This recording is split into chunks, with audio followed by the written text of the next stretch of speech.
Gina, I got a joke for you. I'm ready. What do you call a snowman with a six-pack? What do you call a snowman with a six-pack, Don? Abdominal snowman.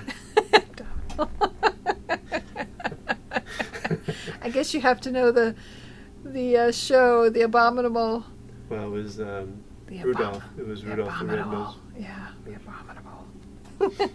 So here we are again, looking at Tuesday tips for the holidays. This is a fun one. Remembering to laugh and to breathe. It's easy to get caught up in the rush of everything we've got to get done. And when you're in a hurry, when you're anxious, I tell my patients this all the time at work, when you're doing something difficult, we tend to hold our breath. And when we do that, we're not getting the oxygen that we need, not getting the oxygen to our cells, to our brain, to be able to calm down, to be able to think clearly. It's important to learn taking deep breaths, to do it for yourself, to teach your kids taking deep breaths. You talk about belly breathing, helps you to get out of panic attacks and the stress you might feel on your chest. You can do a ho, ho, ho, ho when you do the Ho, ho, ho.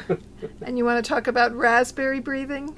Oh, well, yeah, that's I loved it when I did more with kids. I haven't done work with a child in a while, but to help them to breathe, there's a couple different ways.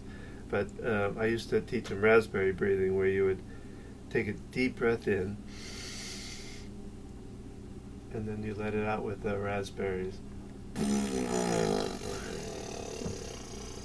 And of course, kids just think that's hysterical. They laugh. I used to collapse to the floor as I would do it. When I was a kid, that was making fart noises, and that was not appropriate to do. That was. When you do the cake one, right? Blowing out all the candles. Candles. Well, that's a common thing with pursed-lipped breathing. You smell the roses, and you blow out the candles.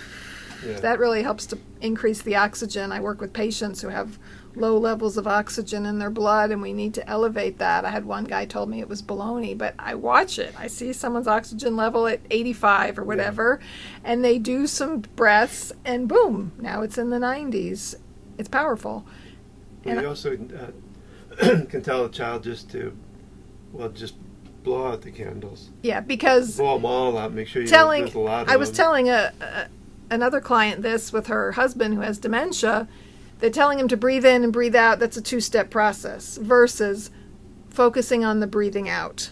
Because if you breathe out, you're going to naturally breathe in. You don't really have to think about the breathing in so much. So with a kid or an adult, anyone who has trouble focusing, one step, blow out the candles.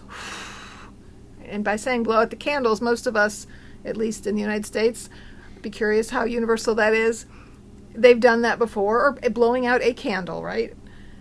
You have to purse your lips together. You have to force the air out. And so blowing air out, you're going to breathe back in after you do that. Especially if you tell them it's a lot of candles, so they really blow it all out. Yeah. Let's blow out Don's candles. Wait a minute. Be careful now. His birthday's coming up. You're not quite a really big number yet. Yeah. That's one you definitely want a spit cake for.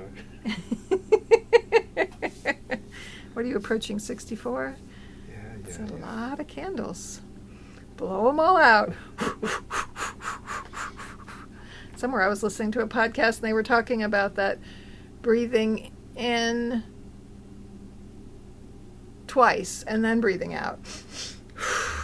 Well, yeah, I mean, there's where you hold one side of your nose to breathe in, the other breathe in, and then close that one and blow it out on the other side. There's a lot of different breathing techniques out there, but making it fun, making it funny, belly breathing and laughing. The raspberries are great of all ages. You can blow raspberries.